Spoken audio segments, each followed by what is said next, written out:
Hello, everyone. Welcome to another edition of Valley Sports Rewind. I'm Mike Cannici, and I'm honored today because we have with us the current head coach of the Seymour Wildcats baseball team. And this past spring, they took home their second state title, and we're honored to be joined by Jeff Gilbert. And Coach, I want to thank you for coming on today. Yeah, thanks for having me. Third state title. There was one back in '69. Oh, yes, you're right. That's right. So the third one. Coach, let me ask you this. We'll talk about that championship team in a second, but if I'm not mistaken, when you were in high school, you played football for Coach Sponheimer. I think you were a center on a couple of his teams. Yeah, that's correct. Right, around like 99 to 2002. Am I off a little bit? Yeah, that would be it, yeah. Yeah, so just let me ask you this. I mean, you got a nice education as far as like work ethic, dedication, and commitment by playing for Coach Sponheimer. You know, he was a no-nonsense coach. Just talk about what that experience was like playing for him. Playing for Coach Sponheimer, it was such a great experience just for, number one, all the relationships that you create, playing for, your high school team and Right. kind of representing your community that way. I remember I'd grown up playing sports. I never played football until high school. Oh, wow. And so that was my first awakening of what it meant to really work and train for a sport, before playing it and things like that. So once that started, the summer going into my freshman year, we were at the gym 3 times a week at the high school. And, I was running more than I've ever run, learning, new lifts and everything. And then we dived right into triple sessions. I remember my freshman year, they were getting asbestos out of the school. So we had half days for our first week. And Right. every single day after the half day, we would get a half hour for lunch and then we'd be out for double sessions. So Wow. it was, I knew that I had went from playing recreational sports to something really serious. Right. And let me ask you this one.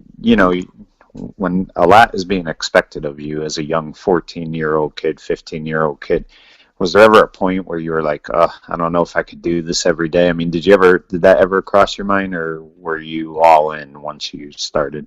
I mean, when I know, because I had never played football before, I wasn't really sure how I was going to like it and things like that.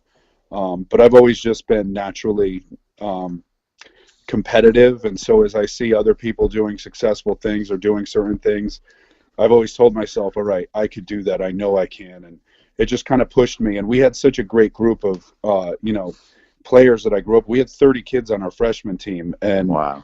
I can't tell you how many people I'm still friends with to this day, just from that experience my freshman year. So I immediately fell in love with the sport, through the relationships that I made playing it. Right. And that was a very good time for Seymour football. I believe your sophomore year, they won the MVL title, right? Right, in 2000.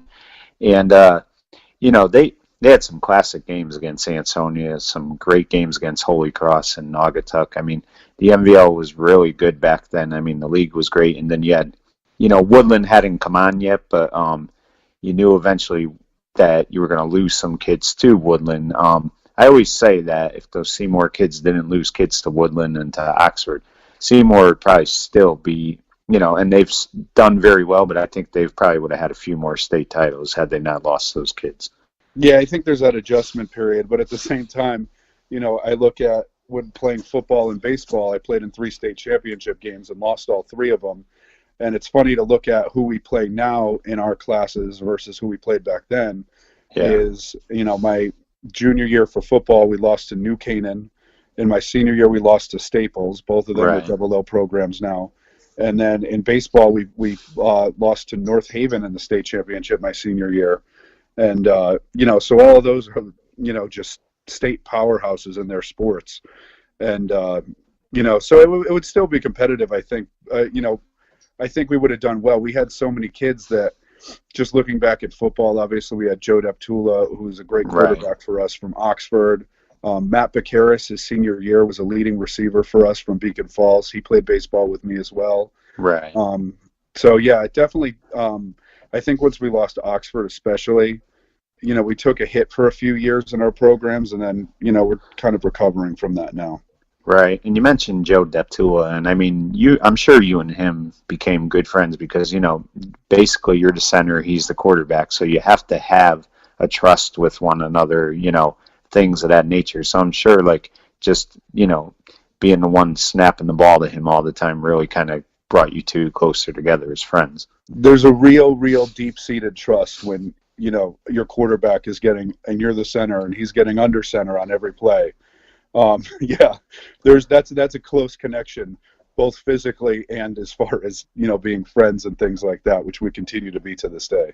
Right. And, a lot of times you couldn't really see how good he was because, you're snapping the ball and then you're going to block somebody. So you miss a lot of his, you know, great passes and things of that nature. But just talk to me about how good he was because he was unbelievable. And I think he kind of played at a time, too, where the spread really hadn't went into effect yet. Yeah, and I think under a spread offense, he would have been probably even better just because of his skill set. But he was the most competitive person I've ever played with. I remember in our Pompera game, the semifinals, my senior year, right? The famous ice bowl that we played in. Yeah, it was very cold that day. Yeah. Right at the end of the first half, we were kind of driving, and he got hit late out of bounds, and there was a 15-yard penalty. And I remember he got in the huddle. The call was a quarterback draw, and he said, "We're scoring on this play." Right. And, so I just, went and did my job, and he kept making moves down the field, wouldn't let anybody take him down. He gets so determined that he really dictates the outcome, is that when that spark goes off on him, and it didn't take much to set it off, he wouldn't let himself be beat. Right. And he was very talented, and this past fall, I believe he got into their Hall of Fame. So, congratulations to him. But, and I think your senior year too, Jeff, I think you were the only team to really give that great Ansonia team a game. I think every other team they pretty much had their way with, and you guys lost by a touchdown to them. So that was a great game on a Thursday night. Yeah, they had some really good teams back then, with Cannici especially at quarterback. Yeah. They had a lot of weapons back then. They were running a lot of that triple option. And we beat them my sophomore year. And then in my junior year, we were in that shootout with them where we ended up losing something like 49-35 or something along those lines, where it was just back and forth. And then, that senior year, I think it was 28-20. Right. And, there were just a couple little things swing our way, and it goes the other way, and it would have been a monster victory for us. And it was definitely a fun game, and, we didn't come out on top, but it was definitely a memorable one. Right. And let me ask you this, as far as baseball went, I mean, did you have, I know you didn't play football till freshman year, but was baseball always your first love before anything else, or did you kind of like whatever sport you were playing at the time? No, it was always baseball growing up before high school. Back then, I was a bigger kid. I was a lineman. I think I went into high school weighing about 230 pounds. So, back then, if I was too heavy to play Pop Warner based on those rules, so I had never played. That's why I had never played football. And, so baseball was always my focus. I would play other sports here. I was a terrible basketball player. They would stick me in goalie if I played rec soccer. So it was always baseball where I was, really passionate, and that's where I really focused my energies. And that's also the sport where, my dad really worked with me growing up to, be really good at. Right. And correct me if I'm wrong, I believe your freshman year you threw a no-hitter against Shelton. Am I correct, or was that sophomore year?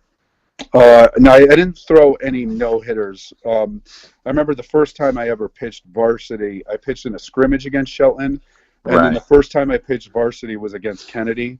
I pitched 2 innings, and I faced 6 batters, and I had 6 strikeouts, and that was about the highlight of my baseball career.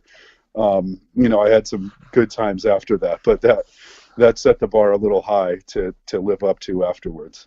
Right. And I believe your freshman year as well, during the tournament, Coach Kello had you on the roster just in case he may have to use you. Is that correct there? Yeah, I was there. I was on the varsity team pretty much the whole year. and I Right. just was kind of used sparingly in relief. I mean, back then, I think Seymour spent a majority of the year ranked #1 in the state, so it was cool to just be on that roster. Right. And before we get to your coaching career, one of the things I think that benefited you, Jeff, and maybe a lot of people that have coached since they've played for coaches like Coach Sponheimer and Coach Kello, is how demanding they really are. I mean, I don't think I've ever seen a baseball coach quite like Coach Kello. I mean, he kind of runs you into the ground in practice, whatever it takes, to get it done. And he's a very detailed type of coach. But do you think because you know, they never took it easy on you guys, it kind of made you understand both games better and prepare you to be a coach someday? Yeah, absolutely. I think, they make when you put that much work into something, it makes losing that much harder, and it just helps you be more successful, both in sports and just, learning on how to just grind through and certain things in life, and, just working hard and giving things your best is you learn that, what you could actually do is way more than you would have thought you could have done on your own without them pushing you. Right. And, people I've talked to over the years, they always talk about, how you guys have to run around the school, I guess, at a certain time. And, he times you on that. And what people would always tell me, and you tell me if I'm right or not, that you guys would like almost be like getting ready to like, you have one foot up ready to go as soon as he said go, because nobody wanted to finish last. I mean, there was a lot of pressure to run behind that school, in a good amount of time, correct? Oh, and everything. So yeah, we would have to do 3 laps around the school, which was about a mile, all timed. If you finished last, yeah, he was going to be on you. Right. So again, pushing you to not be that person, or to be the guy that finishes first. I was a big guy, so that was never me. Right. But yeah, we were always conditioning and things like that. And, it really builds that mental toughness as you go. Right. And he was, from everything I've ever heard, he was an offensive genius as well for football. So, I mean, he's a very talented coach. And, again, he was very demanding, but at the same time, he was also very successful at what he did. Yeah, absolutely. And, I have such great respect for Bob, and I could laughingly tell stories about how, he made us do all these crazy kinds of running and things like that. I remember our sophomore year for football, on a Thursday before a Saturday game, I think, we were doing team offense, and we had to run one play 27 times over and over and over again until we got it absolutely perfect. Yeah. So yeah, he was definitely demanding. He was a perfectionist, but at the same time, and he would scream and yell and chew you out. But, I always say this to people is that, you'd go and see him while he was in the hallways during school while you're going to class. Very nice. Hey, how you doing, Gilb? Things like that. And so he was good, like where he'd be really demanding on the field. He really left it on the field. And, Right. that always kind of stood out to me as a great quality that he had. Right. And I know at times you struggled with injuries during your career. I think your senior year you dealt with a lot of knee injuries, correct? So you weren't able to be on the field as much as you would have liked as far as baseball went. Yeah, it was kind of disappointing. It started, my sophomore year, I started to have some shoulder problems where I was able to throw, but I lost a good amount of velocity that I've never really gotten back, Right. which was good. I mean, I developed more of an off-speed game by doing that. But yeah, going into my junior year, I tore my knee, I think, a week before the season started. And Right. then going into my senior year of football, I tore my other knee, like, I think I got surgery the first day of practice, but I made it back by the time we got for the first game because it was just a meniscus. So I was back, in 3 weeks from that playing again. But it always screwed up my baseball playing. And then my senior year, I had a decent year pitching throughout the regular season, and I started the first game of our state playoffs, and I tore my elbow in like the 3rd inning. Oh, man. Yeah. That's the thing, too, with as far as pitching goes. You have to have everything, go right for you as far as, injuries and things like that. Let me ask you this, though, as far as pitching, Jeff. I would always see how Roger Clemens would always work on his legs all the time. He always wanted to make sure his legs were in good shape because he needed his legs in Mhm. order to be the power pitcher he was. Did you find that, your legs play an important part in how you pitch and things of that nature? Yeah, I think as far as like when I was training and things, I always had stronger legs, and I think it's just from growing up, being a pitcher. When we coach pitchers now, we do a lot of drills that focus on them using their lower body. Every time I go to coaching clinics and things like that, and they're talking about pitching, one of the main things they talk about is the lower body, and I think that especially with today's day and age, everyone's getting all these arm injuries. I think that there's less focus on what is going on with the lower body and keeping everything in sync. And also a lot of guys now trying to throw triple digits and things like that, which is insane. But I think that that focus on the lower body is the most important part when trying to gain velocity and things like that throwing. Right. So let me ask you, when did you start to get into coaching? I know you were an assistant on both the football and baseball team for quite a few years before, you obviously became the head baseball coach, but when did you start to say, I want to start getting into the coaching part of it? I mean, that idea popped into my head. I remember my junior year of high school, and I said to myself, you know what? I really like this school that I'm in. I have a lot of pride for Seymour. I still live in Seymour. And I said to myself, I think it would be a really great, way to spend my life is teaching and coaching. And so I went through college. I got my teaching degree, and I had to go get my master's degree before I actually got a job. But I started subbing at Seymour High School when I got out of college back in 2008. And so for the 2009 baseball season, I joined Kello's staff as a unpaid assistant, and that was where I started to get my feet wet. Right. And now, when did you start coaching football? Did you start when Coach Sponheimer had retired, or did you wait a few years? Yeah, I came and joined on staff with Tom Lennon once Coach Sponheimer had retired.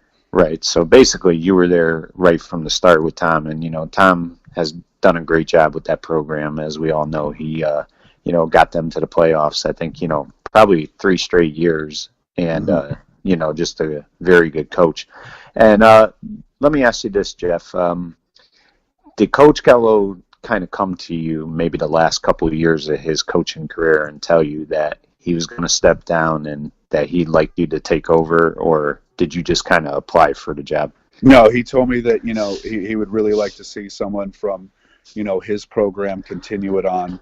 And it was always something that I had wanted to do to begin with. So I was happy to kind of follow in his footsteps. And I think it just kind of made that transition from taking those players that had spent all that time with a coach of 30 years who really knew what he was doing. I was coming in completely green, but I at least knew how he did it and how he went about it. So a lot of those things I could carry over, and it would be an easier transition than maybe just bringing in somebody that did things completely differently from him. Right. And your first season was 2017. And let me ask you this: did you put a lot of pressure on yourself to win right away that first season, or did you just kind of say, you know what, I'm just going to continue to do what I know and try not to let that other stuff bother me too much? Yeah, I think I always put pressure on myself to be successful. Not necessarily with the results of the game, but it constantly improving. So, I know that year is, my constant concern was just, and it is every year, finding something that we're not doing well and getting better at it. And, that's kind of where it keeps me up at night. I remember mostly my first year, I kept waking up at like 3 a.m. and not being able to fall asleep because things about like the last game are just running through my mind. Right. So that's kind of gone away a little bit, but I'll still find myself every now and then in the midst of a season kind of just waking up in the middle of the night and just thinking about what I could do to improve something that's going on with the team.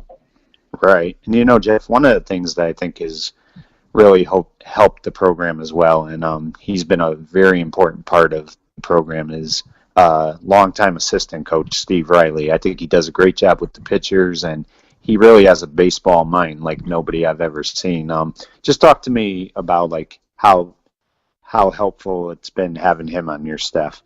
I can't even begin to explain how helpful it is. I mean, number one, he volunteers his time, and he goes all in on everything that he does when it comes to baseball. Whether it's, every time he calls a game, he knows every single pitch that he's thrown to every single batter as many times as he's faced them. So some kids, if it's a 4-year starter, he knows every single pitch that he's thrown to that kid since his first at bat in high school. Right. And he really diagnoses it, and he looks at, strengths and weaknesses and things like that. Countless times he's given me advice on what to do. I've really leaned on him hard, especially in my first season, but I continue to do so.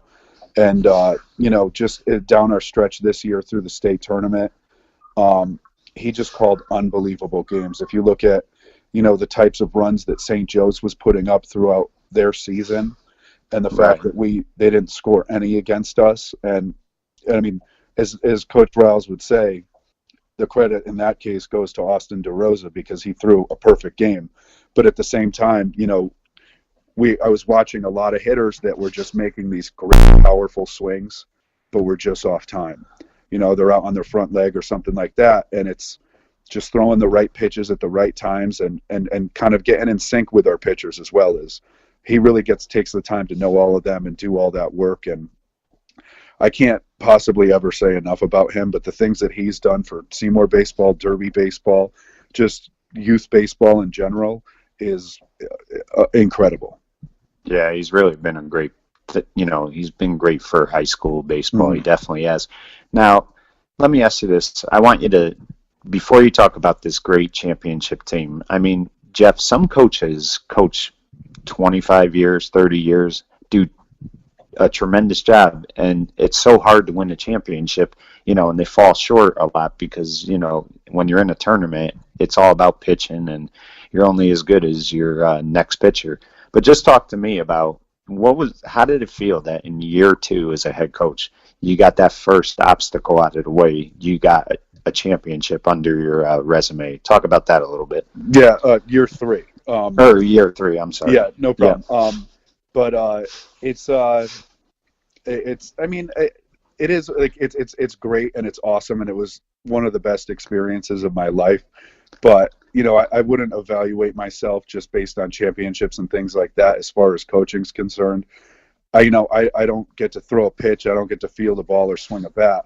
That all lies with the players, and they stepped up when they had to. But just to see, for me, the most special part of it was seeing, especially my senior class. Ever since they came in as freshmen, 3 of them had started playing time in Bob's final year on that varsity team. Right. Austin DeRosa, Brandon Ellsworth, and Ethan Serzan. They all saw some varsity time. They were a very tight-knit group of players, and they worked so hard.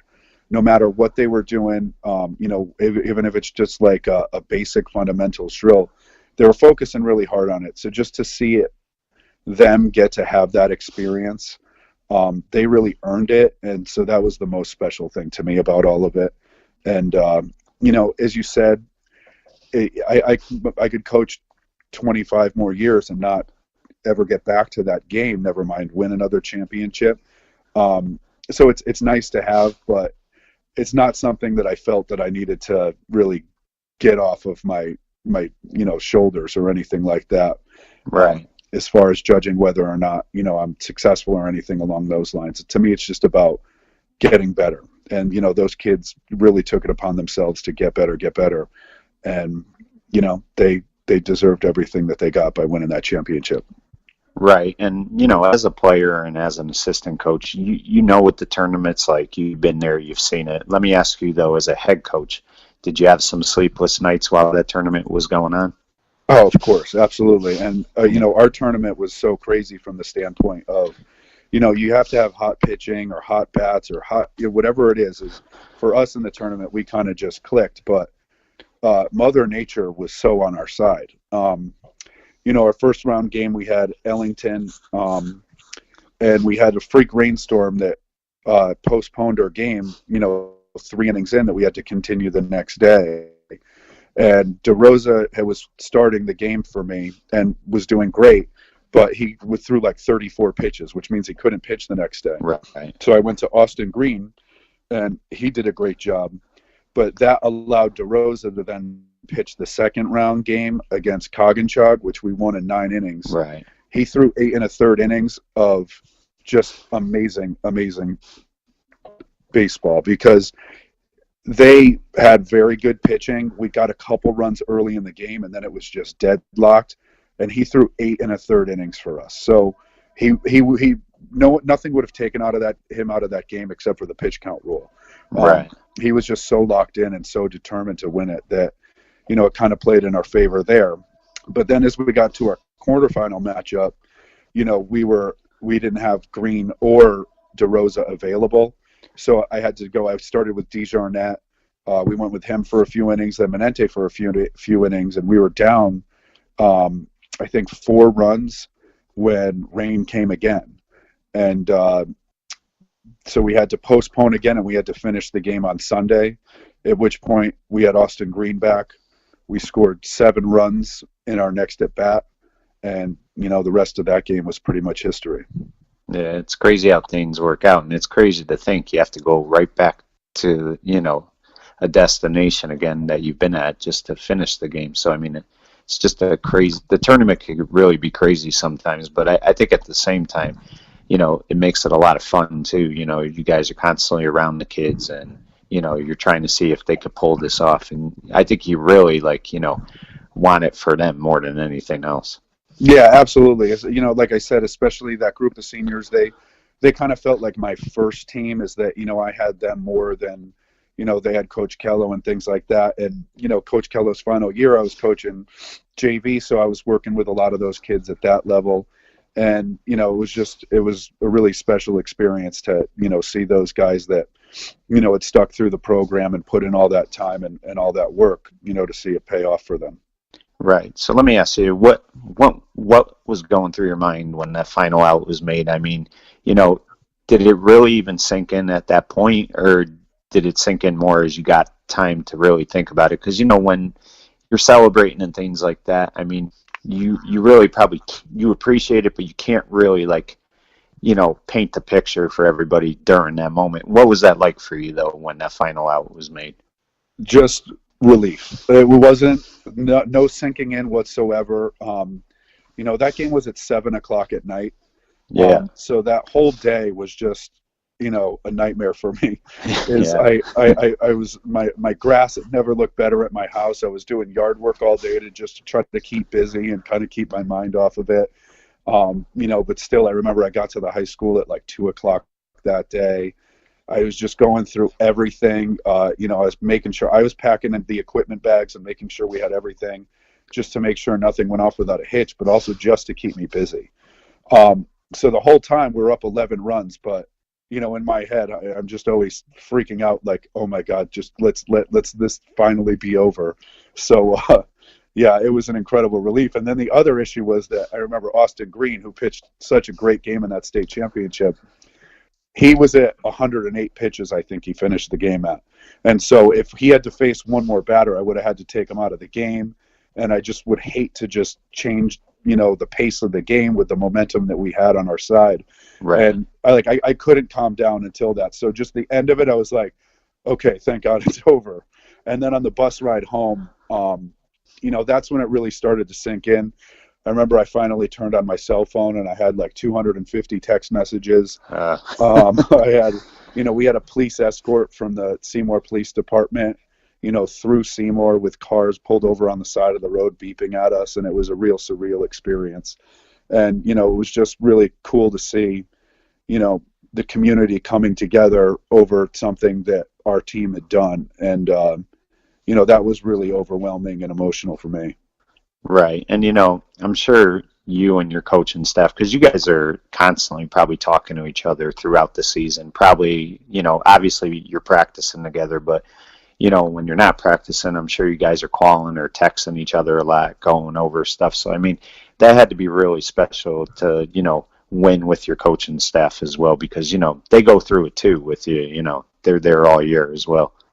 Coach Riles could write his next novel about just our text chain that we had. Right. But, like about how special it is with our coaching staff is, and I talked about what a great job Riles did down, through the state tournament, but, for the past however many years he's been at Seymour, 20 years or whatever he's been at Seymour, he was struggling with, his father was ill and he passed away over the summer. Right, yeah. And he was literally spending nights at the hospital and then coming to practice, sleeping in a hospital chair and things like that. I don't know how he could have possibly done it. And I'm so thankful that he continued to, he was able to, stick with us doing it because, I don't know that we could do it without him. Actually, I know we couldn't do it without him. He plays that pivotal of a role to our team.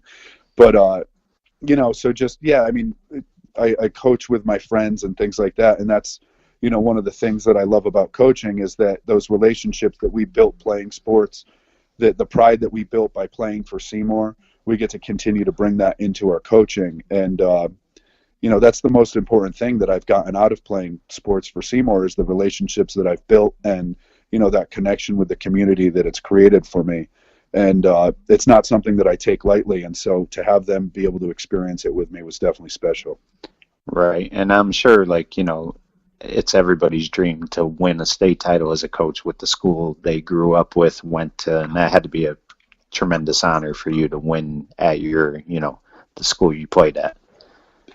Absolutely. And just, to get to let those kids who wear the blue and gold or, play for any team, and let them get to see that. And if it inspires them in another sport that I have nothing to do with, then that's fantastic.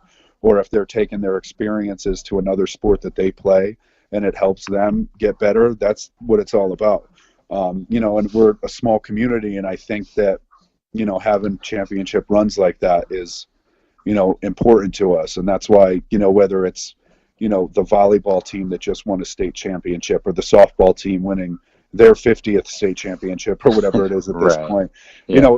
To me, those are important things. And it speaks, I think that if you look at the size of our school and the success that, our sports programs have, it's across the board, it's pretty impressive. Right. Now let me ask you, as we speak right now, are you wearing the ring or? No. Nah. No, I'm not someone who could wear jewelry. I mean, I wear it when I have excuses, but the whole time I just fiddle around with it and I can't leave it alone. So I never wear any jewelry of any sort. So, the ring, it's nice to wear. I remember, when we got them, it was a few weeks before we did our ring ceremony and things. So, but I would sneak mine out of the box and wear it for a few hours here and there, and or just look at it and think back on, what a crazy spring we had. And, it's something that I'll get to always remember. And that's, really special for me. Right.